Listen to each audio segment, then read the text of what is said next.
A story of forgiveness, a preview of summer events, and two great community events fill up this edition of the Clay Young Show. Roll it, Kirk.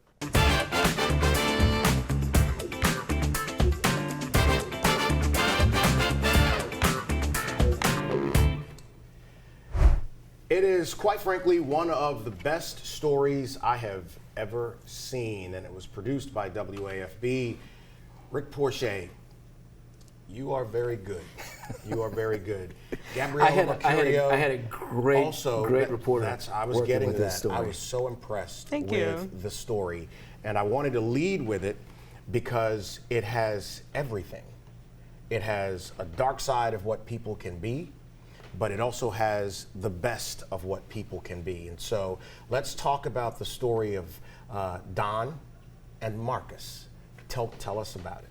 Yeah, so Don was a victim of an armed robbery about 30 years ago. They caught who did this to him, and he went through the process of saying, you know, he shouldn't be out of prison. He almost killed me. He's a danger to society. He should, you know, get the punishment he deserves. And that's kind of what happened. And we walk through this process of him, you know, being put in jail. He thinks he has some closure. This happened in the early 90s. So when the law changed after that, Marcus was required to get a parole hearing. He kind of freaked out a little bit. Again, this guy shouldn't be out. He's a danger. He almost killed me. He was fighting for him to get his parole denied. That's what happened. And afterwards, he heard, you know, Marcus at this hearing saying, you know, he's reformed, he's learned to trade, he's done a lot of new things. He wasn't really sure if that was correct or not. And of course, like a good wife does, she's asking Don after the parole hearing, are you sure you did the right thing? Right. You seem uneasy a little bit. And he was immediately convicted by what he had done. Absolutely. And started to think about it, Rick, and then maybe I should reverse course, he kind of thought, and then... Yeah. Like all good wives, they know what their husbands are thinking, right? Or they'll tell you what you're thinking.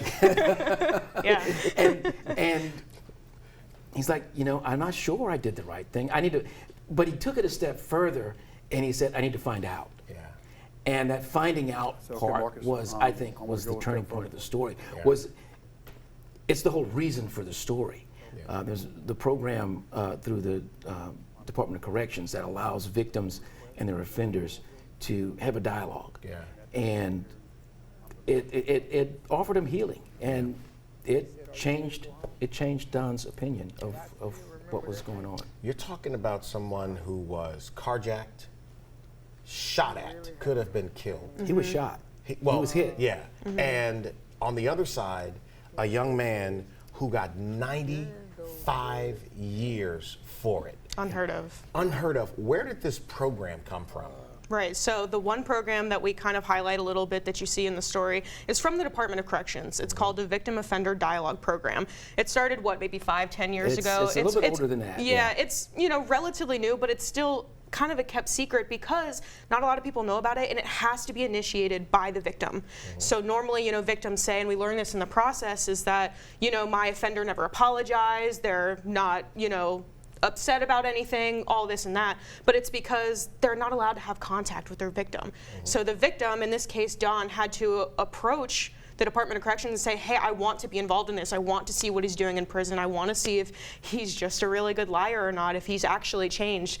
And that's where this comes in. These two mediators, they call them facilitators, who work for the Department of Corrections, they're actually volunteers. They don't get paid to do this. This is something they sign up for, along with their extra work that they have to do at the department, to kind of sit with them one-on-one and help them learn more about each other and have that dialogue before they can, if it works out, get to that point where they can meet in person. And that's what happened with Don and It was a Marcus. 3-year process for Don and Marcus.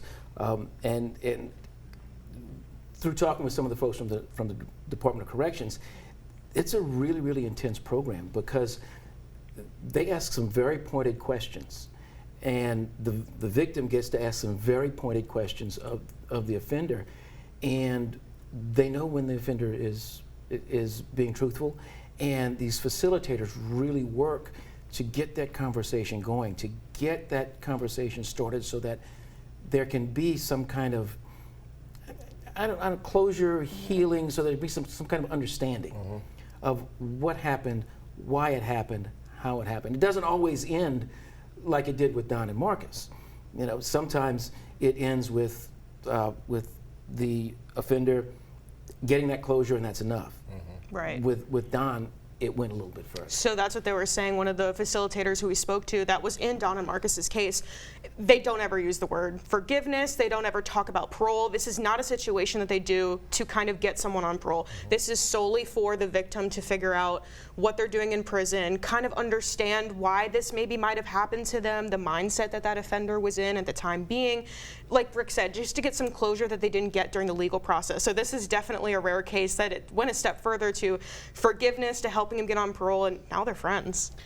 Well, I got to tell you, if you want something that's going to give you faith in humanity, I encourage you to watch the work of Rick and Gabriella. I mean, I'm just so proud of you. Thank you. When it was over with, I told Alyssa after it was over, I was like, this is maybe one of the best things I've ever seen, because you just see the genuine nature of them. And you can see the story on WAFB.com. I need y'all to do more of these, please. With everything in the media right now, Yeah. we need more of that. We need right more there. time. It definitely took a lot of time. It took a lot of time. It took a lot of time to get this thing done. But it was All worth right. it. Coming up next, we'll talk about what's happening with the school system here in East Baton Rouge Parish. And here is the contact information for the show where you can catch us on the socials. I tell you, I'm very, very boring. You don't need to do that. But also Dina's email address if you're looking to be a guest on the Clay Young Show. Well, back with our education spotlight, and that can mean only one thing. Adonica Duggan with the Baton Rouge Alliance for Students is here with us, and Chandler is offset over there watching you on television. Her son said we'd give him a shout out. Before we get started, let's give people an update on where we are with this realignment initiative that the superintendent has undertaken. Yeah, the superintendent recently unveiled his plan. He had after a series of community meetings, listening to the community for what people wanted in this realignment of school facilities, and I think that the board will take a vote in the next week or so, and then we'll start to see some of the changes unfold. It will be a sprint to get ready for the fall of this school year. So you expect, if this is approved by the board, this will happen in 25? That is correct. My understanding is that they will make some significant changes this year for the fall of the 25 school year. Wow. Yes, very quick. No grass is growing underneath the superintendent's feet. Help me understand, and I mean this in a positive way, how they have been able to pull this off without the level of animosity that cities have had when they have tried to close schools. I watched Dr. Lamar Gorey in Caddo Parish go through this, and there was so much angst and people yelling at board meetings, but this one hasn't been as contentious. Why? I think there are a lot of things that contribute to that. I think that this is a testament to this community's confidence in the superintendent. I think it's a testament to this board's ability to prioritize what's best for students. Yeah. I think that they were very clear about setting their values before they started having a conversation about which schools and which neighborhoods. They said, these are the things that we're trying to prioritize for young people in our community.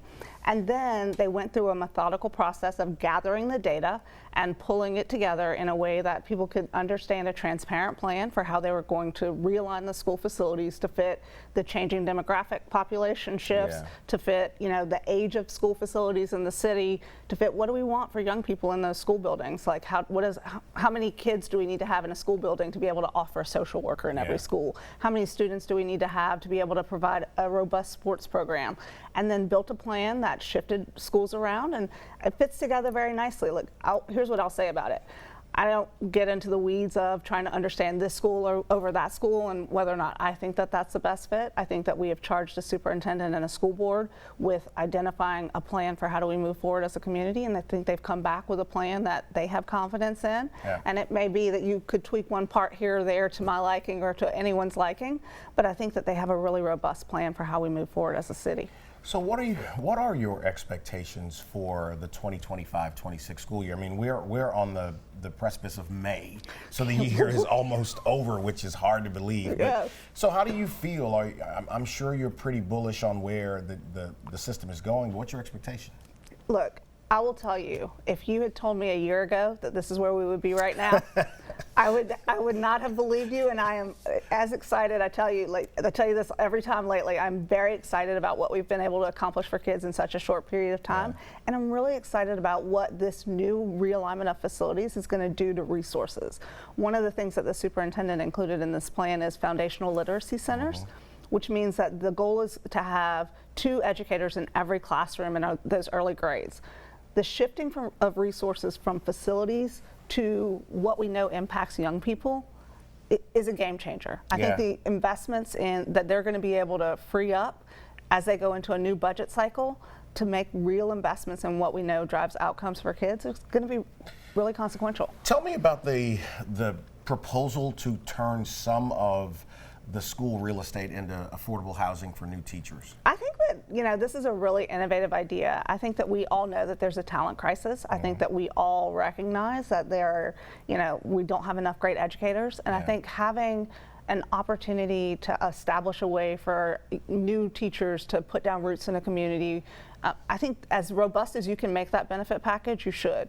I think that there's some conversation that I've heard online about whether or not this is in exchange for offering educators more pay. Yeah. I don't think that the board or the superintendent have ever said that this is in exchange for getting the salary schedules right. I think they recognize that there's real work to be done. I think that part of this facilities realignment allows them to free up the resources to do that long term. I think that they have a plan for studying their salaries, but I do think potentially as you start to build a benefit package that says we want to be the place where people want to come to teach, this is something that you can put on the table. I love it. She's always so concise and right to the point. Enjoy the weekend. I will. Big plans. Chandler, enjoy yourself this weekend too, brother. He's back off the set. All right, coming up next, we'll talk about what's on deck for the summer here in Baton Rouge with Visit Baton Rouge. And here's where you can catch the show streaming every Friday on WAFB.com and on the app. And on Friday nights, 7 p.m. on Plus, replaying on Saturday at 3 p.m. back on Plus, and on YouTube too. Well, y'all know I love me some Visit Baton Rouge, our Convention and Visitors Bureau here in Louisiana's capital city, covering the region. Laura Kading is here, and she was judging me just a little bit because the last time we did the show together, it was at Colonel's Club, and there may or may not have been hors d'oeuvres there, but next time, okay? I expect good food every time we're together, Clay. Come on. That's right. I'll work on that. Let's talk about what's coming up at VBR. We're getting ready to move into the summer season. What's going on? We are. Well, there's so much going on in the spring that I can't say you cap off everything. Right. You can't quite get to the summer yet. But, you've got everything from the Live After 5 series to the Scotland Saturdays to your Perkins Row events. So you've got a little bit of that music, series that are kind of coming along.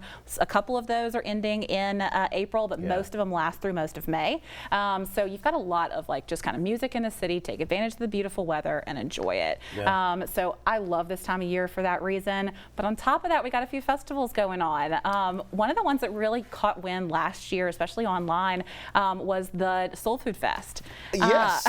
Yes. Moving that from downtown to the main library on Goodwood, I think was a really great move and made people feel kind of comfortable with, parking and a little bit more access. It was at the Riverfront Plaza, and now it's in a larger space, so certainly something that people could kind of get behind. And we saw a lot of not only interest the day of, but interest afterward from people who missed it. So wait, they want to see it. When is Soul Food Fest again? Oh, I got it written down. Let me make sure. May 17th and 18th. So what we need to do is, there's the website for Visit Baton Rouge. We need to be able to get some people in here for Soul Food Fest. Absolutely. And I know if you've been watching this show for a long time, you know where I'm going next. And y'all got to bring some soul food. So we can set it up in here. How about that? Well, like I said, we always got to have a good meal together, Clay. All right, cool. Let's do it. So I love that. And so for people who are wondering about that, and that's the thing, that you're getting into the part of the year where kids are out of school and people are looking for activities during the day and in the afternoons. You've got your website that has the information. How do you instruct people to find out what's happening here? Obviously the best way to do it is to go to visitbatonrouge.com. But not only that, if you're kind of looking for the event listings and the places to go, if you want kind of that technical information, the website is a great place. But beyond that, I would really suggest our social media. Our Instagram page, our social media manager does a fantastic job of kind of creating some inspirational information. And so she's gathering stuff that kind of, doesn't just give the pretty pictures, but also makes it, something that you want to dive into. You can see yourself there. You can see your family there. You can see people from kind of all walks of life enjoying Baton Rouge from a visitor perspective, but a local too. So I love that. Something for everybody, for sure. We got about a minute. How has tourism evolved here in Baton Rouge over the last decade? Certainly something, that more people are experiencing. So Yeah. last year in 2024, we had 9 million people come to Baton Rouge, and they spent Really? almost $2 billion in the city. And so it is really laying that economic foundation for our city and giving us something that we can kind of fall back on. But not only that, it's employing 38,000 people in our community. And so that's something that I feel like has ticked up a notch. We've seen, the upgrades in our hotels. We've seen significant growth in our hotels downtown. More and more of our attractions are not just, opening and having, great events, but also kind of featuring themselves in different ways. The Knock Knock Museum is a wonderful children's, place for kids, but also they're doing stuff for adults. So I feel like our tourism community is looking to feature themselves in new and exciting ways. Visit BatonRouge.com is the website for our very stellar Convention and Visitors Bureau. And it looks like the next time we see Laura, we might be having some red beans and rice. That's what I'm talking about there. Hey, speaking of food, Jada Cody is the current guest on this edition of the C-Suite right now at WAFB.com. My man put on a show. He grilled some ribs. They did not last very long. It was fantastic. Check it out right now at WAFB.com. All right, a 2-for-1 segment here, talking about 2 great community events. Dr. Christiane Ricard, who was here last week, we kind of talked about it. Said she'd be back. She's here. Paula Evans-White is here talking about a mental health event for men. Let's talk about that. All right, Ms. Pam. Yes, thank you for having me. So I'm with Louisiana Healthcare Connections, and we are hosting our second Manage Your Health Wellness event, which will take place on this coming Saturday, April 26th at Southern University at the Seymour Gym. So when you were here last week, Doc, we talked about mental health in the context of what had just happened with Kyron Lacey and young people who are dealing with mental health issues. And I think this is a great event for guys to come out. Tell us a little bit about what's happening at the event. As a therapist, I know firsthand how deeply emotional and physical health truly are connected. And so we definitely want to invite the men to not avoid taking care of themselves, that when they show up for their health, they are making an investment into themselves and also to those that count on them. What exactly is self-love? Define that, please. Self-love is putting yourself at a place of value. Okay. Because you know that you can't pour from an empty cup. So if you Okay. want to be around for your family, you first have to take care of yourself so that you have the stamina, the longevity in order to do that. I love that. How does one begin that process, especially if you're not a toxic person but you want to get there? How do you begin that process? Showing up to events like on Saturday. Oh, that was good right there. Manage your health. That was, boy, she had that one, Pam, ready for me right there. So how does one sign up for the event? So they can go online to register, and it's at lahealth.cc/manage, and it is a free event, and we're excited. We have lots of cool door prizes, and not to mention the most important thing, and that's to show up, because taking care of yourself is a serious matter, and that's why we want them to manage their health. What outcomes do you see from events like this? People start following up with their primary care physicians. They start becoming more interested in mental health. They may finally make that appointment and stop avoiding taking care of their health head on. So yeah, we see the people starting to understand, like, hey, I'm really not okay, and I need to see someone. I love the fact that you are doing this for men. We spend a great deal of time talking about the mental health of the women in our communities, as well we should, but there's not always enough attention given to the guys. Yeah. A little love for the brothers will be That's good, it. Right. So again, tell everybody when and where the event is. So the event will be this Saturday, April 26th at Southern University, the Seymour Gym, from 10 a.m. to 1 p.m. And you can register by going to lahealth.cc/manage. I love this. And I mentioned, ladies, a second event that involves prayer and pizza. Matt Sickerson Johnson is here with us. He didn't bring any pizza. So I told him, we ain't talking about this event the next time if he doesn't bring some pizza with him. What's up, brother? How you doing, man? Man, I'm blessed, man. So I'm let's blessed. talk a little bit about this event, like what it is, where it is, and why you're doing it. Yeah, so this is the pizza, and this is the second annual Pizza and Prayers Block Party and Benefit Concert. Friday, the block party is at Evangeline Street, Breck Park. That's 4201 Evangeline Street, Breck Park, where it's a big community outreach. We're going to have live music, amazing gospel artists, tons of giveaways from TVs to tablets to AirPods to bikes to cash giveaways, free food. I mean, it's just bring your whole family out type of thing. It's free. Saturday, we have the Pizza and Prayers Benefit Concert, which is it's going to be at the Independence Theater Saturday from 5:30 to 8 p.m. That's a ticketed event, $15 a ticket, but it's an amazing gospel explosion concert. I'll be performing at both events, ministering to the people, man, and it's just going to be a crazy, crazy, great weekend. Where did you get the motivation to do this from? I mean, to pull people together in this way? Yeah, so it basically started from an idea God put on my heart 5 years ago, a little over 5 years ago, to start doing something called Pizza and Prayers, where I go in the community, I give away free pizza in exchange for prayer. And I still do that monthly. I try to do it twice a month in different areas in the city. But I ran from it at first, and God had to tug on me a little bit like, hey, I'm calling you to do this. And it's just been a great, great blessing to the community and myself. And so he's expanded this thing to an actual annual block party and benefit concert just to expand the reach of this thing.